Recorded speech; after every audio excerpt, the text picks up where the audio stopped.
আসসালামু আলাইকুম, welcome back to the channel, welcome back to the page.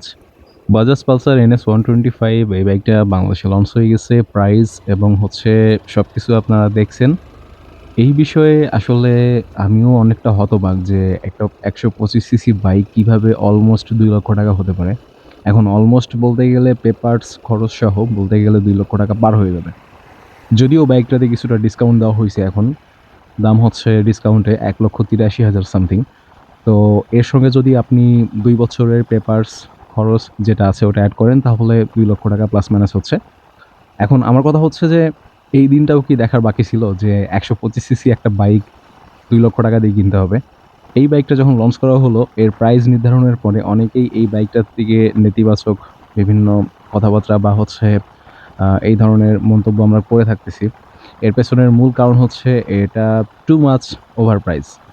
এখন too much over price হলেও just এই বাইকটাকে আমি একটু অ্যানালাইসিস করতে চাচ্ছি। সেটা হচ্ছে এই বাইকটাতে কি আছে যে আমরা যে ৳২,০০,০০০ উত্তরা বাজাজকে দিব, তার বিপরীতে উত্তরা বাজাজ আসলে আমাদেরকে কি দিচ্ছে? তো ১ম এই কথা বলি এই বাইকটার ইঞ্জিন নিয়ে। এই বাইকটাতে ব্যবহার করা হয়েছে 124.45 সিসি একটি ইঞ্জিন, যেটা থেকে ম্যাক্সিমাম পাওয়ার প্রডিউস করে 12 PS ৮,০০০ RPM এ এবং ম্যাক্সিমাম টর্ক হচ্ছে 11 নিউটন মিটার অফ টর্ক ৭,০০০ RPM এ। এখন কথাটা হচ্ছে যে ৭,০০০ RPM 125 সিসি সেগমেন্টের জন্য অনেকটা বেশি হয়ে যায়। আমি বলতে চাচ্ছি টর্কের রেঞ্জটা এটা ৭,০০০ না হয়ে ৬,০০০ বা ৬,৫০০ হতে পারত। তাহলে আরেকটু বেটার ফিডব্যাক পাওয়া যেত। এবং এইটার ভালভ হচ্ছে ৪ টা। Single cylinder 4 valve air cooled engine. এখন আমার কথা হচ্ছে যে NS125 বাংলাদেশে লঞ্চ করলো এতদিন পর। এখন লেটেস্ট যে NS160 বা NS200 এর যে এলইডি হেডলাইটের একটা মডেল মনে হয় লঞ্চ করা হইছে, আপনারা খেয়াল করছেন।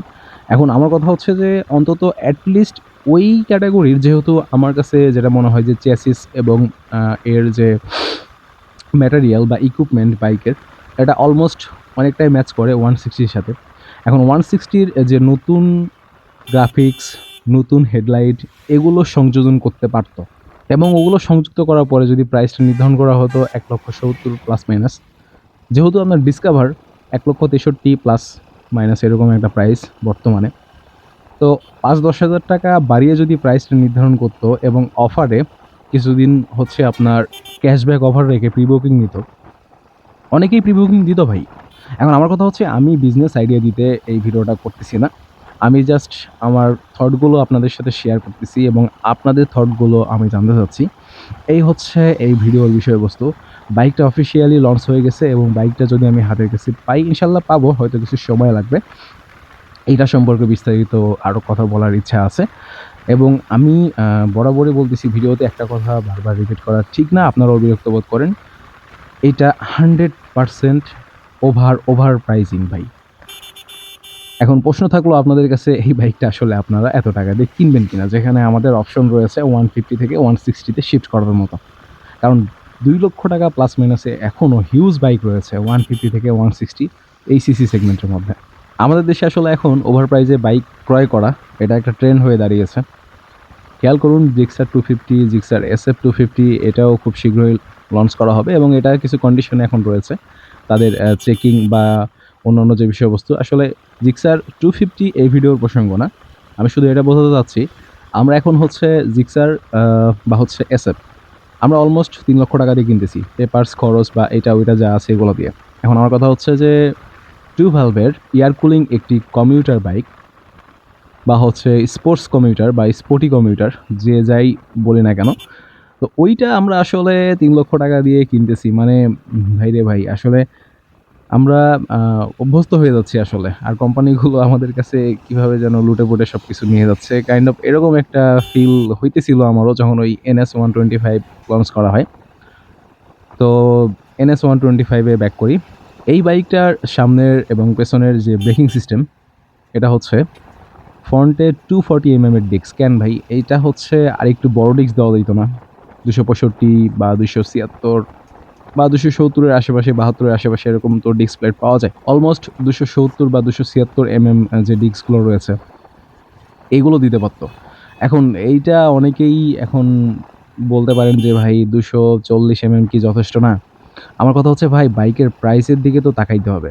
সো আমার কথা হচ্ছে যে ডিসকভার 125 এই বাইকটাতে যে পরিমাপের ডিস্ক ব্যবহার করা হয় ফ্রন্টে, এনএসেও তাই দেওয়া হয়েছে এবং এই জিনিসটা আমার কাছে ভালো লাগে নাই। এবং রেয়ারে হচ্ছে ড্রাম ব্রেক ব্যবহার করা হয়েছে, ঠিক আছে, 125 সিসি ড্রাম ব্রেক মেনে নেওয়া যায়, সমস্যা নাই, যেহেতু কমিউটার বা স্পোর্টি কমিউটার সেগমেন্টের একটি বাইক। এবারে আসি ওভারঅল ডিজাইন এবং অন্যান্য যে বিষয়বস্তু আছে। এখন আমার কথা হচ্ছে যে এই কালার গ্রাফিক্স করিয়ে উত্তরা বাজাজ এর আগেও আমাদের কাছ থেকে ওভার প্রাইজে বাইক বিক্রয় করছে। আমি বলতে চাচ্ছি পালসার সিরিজের কথা। এখানে আমি উত্তরা বাজাজকে একদমই দায়ী করতেছি না। এখন আমার কথা হচ্ছে যে বাজাজের অফিসিয়াল ইম্পোর্টার তারা। দেশে ভ্যাট ট্যাক্স বাড়ছে, বাইকিং কমিউনিটিতে একটা নেতিবাচক প্রভাব দেখা দিচ্ছে দিনের পর দিন। তো আমি মনে করি ভাই এই বিষয়টা নিয়ে আসলে আমাদের গভর্নমেন্ট মহোদয় এবং হচ্ছে বাইকের যারা প্রপার বিজনেস করতেছে বাংলাদেশে, তাদের একটা ভালোভাবে সিদ্ধান্ত নেওয়া উচিত। কারণ 2 লক্ষ টাকা প্রাইসে আসলে এটা ভাই আসলে ওভার প্রাইস, অনেক ওভার প্রাইস।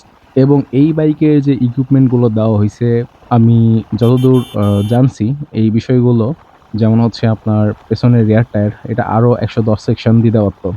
মনে আছে হয়তো আপনাদের NS160 যখন প্রথম বাংলাদেশে লঞ্চ করা হয় তখন এর রেয়ার টায়ার ছিল 110, অলমোস্ট 110 দিতে পারতো 100 সেকশনের টায়ারটা না দিয়ে। যদিও আমরা আসলে অন্য অন্য বাইক যেগুলোতে চিকন টায়ার দেওয়া হয় পেছনে, রিয়ার টায়ারটা আর কি, দেখা যাচ্ছে যে 80 সেকশন, 90 সেকশন, 80 সেকশন দিলে আমরা বলি 90 সেকশন দরকার, 100 সেকশন দিলে বলি 110 দরকার। এখন ঘুরে ফিরে আমরা যদি আবার ওই খেয়াল করি তাহলে ওই বাইকের প্রাইজের দিকেই নজরটা যাবে। এখন মোস্ট পাওয়ারফুল একটা ইঞ্জিন দেওয়া হয়েছে এটাতে সিসি সেগমেন্ট অনুযায়ী, ওকে, সেক্ষেত্রে টায়ারের গ্রিপটা আরও ভালো করা উচিত ছিল এবং সামনের ডিস্ক প্লেট যেটা ব্যবহার করা হয়েছে ডিস্ক প্লেটটা আরও বড় করা উচিত ছিল। তো ভাই ব্রাদার্স, এই ছিল আজকের এই NS125 সম্পর্কে একটু আলোচনা। দেখা হচ্ছে আপনাদের সাথে পরবর্তীতে নতুন কোনো ভিডিওতে। ভালো থাকবেন, সুস্থ থাকবেন, আল্লাহ হাফেজ।